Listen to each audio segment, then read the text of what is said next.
to the Investing Podcast presented by Tusk Media. For a quick audio and video check-in on the stock market, here's the Stock Market Power Lunch. What's up, everybody? Welcome back to the Investing Podcast presented by Tusk Media. This is your Stock Market Power Lunch. As you can tell by the blackboard if you're watching these videos, we've been grinding today, folks, doing some math the old-fashioned way, writing all over this blackboard. Had to even erase our tic-tac-toe game, so it's getting pretty serious. As you might have guessed, when we're that busy at work, it's hard to find time to eat. So this is my Stock Market Power Lunch. I'm going to charge up here, eat on camera. There's nothing classier than a guy that can talk about stocks and eat on camera at the same time.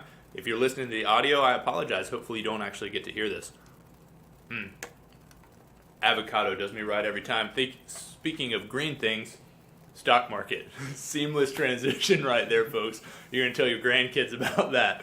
Stocks are straight up today, and that is good news for everybody. We got the mean green machine making people some money today, which is a welcome change compared to last week. Last week, everything was in the red. We talked this morning about how futures were pointing up.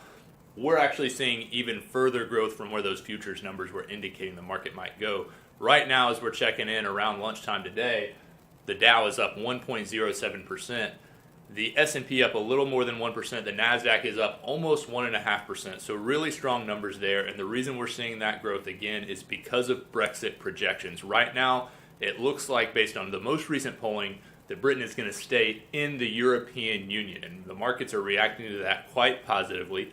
We will warn you to mind the gap, and I'm not going to insult you by doing a British accent there and pretending you're getting off a train, but we do think the gap is important, and the gap in this case is the undecided population, and that population is large. Most recent polls show that as about 13% of voters are undecided as to whether Britain should leave the European Union or should stay. So keep an eye on that. The other thing to keep an eye on, and again, we touched on this morning, is the big swings we're seeing in this vote. On Thursday, there's a 3-point edge by one poll for leaving the European Union. That same poll, conducted in the same way on Sunday, says there's now a 3-point edge for staying. Again, the market's reacting really positively to the notion that Britain might stay.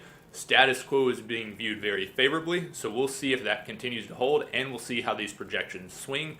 But in the meantime, keep an eye on that, folks. Obviously, be excited about these gains. We don't want to temper that excitement. This is good news. But definitely a welcome change to last week, but keep an eye on that stuff. A few other random stories. ESPN is paying $2.64 billion for half of the Big Ten's sports broadcasting rights. That's an insane amount of money, almost as insane as the Big Ten having 14 teams in it. So ESPN may be overpaying for the Big 14, which needs to change its name soon. We'll find out. It seems like they're spending all that money they got from Finding Dory or whatever that is, and they're trying to find good football. Probably going to the wrong place, should have stayed down south, if you ask me.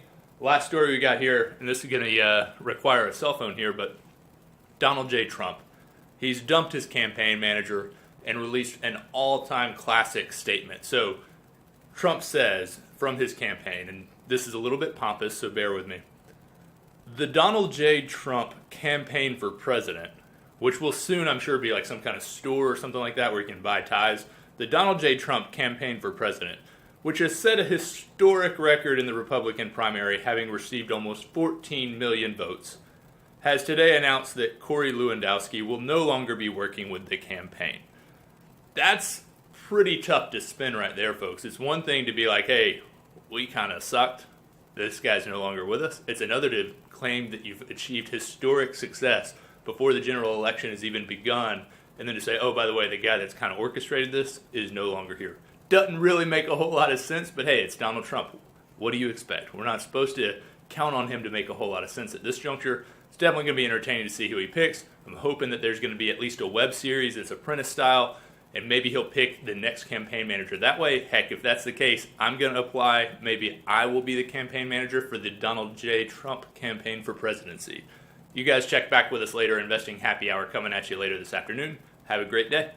Tusk Media is a subsidiary of Narwhal Capital Management. Ratings and reviews of Tusk Media content are not to be construed as endorsements of opinions, analysis, or services offered by Tusk or its parent company. The opinions and predictions shared here are our professional beliefs at the time of publication. We are not under duress from any of the corporate entities mentioned. This is not a solicitation to take any particular action. Although we are investment advisors, this information should not be considered investment, legal, or tax advice. We strive to be as impartial, insightful, and accurate as possible. We base our opinions, analysis, and calculations on information we believe to be reliable, but we cannot guarantee its accuracy. We can, however, guarantee that our opinions will sometimes be flat out wrong due to a variety of factors. Employees and clients of Narwhal Capital Management may or may not hold positions in the securities detailed and may or may not hold these positions in the future. A full list of all securities purchased, sold, or held during the 12 months preceding the date of this publication can be provided upon request. Unless otherwise noted, all data accessed via MarketWatch or the Bloomberg terminal. Past performance does not guarantee future results. A copy of Narwhal's Form ADV is available at the SEC's website, www.advisorinfo.sec.gov, or from Narwhal upon written request.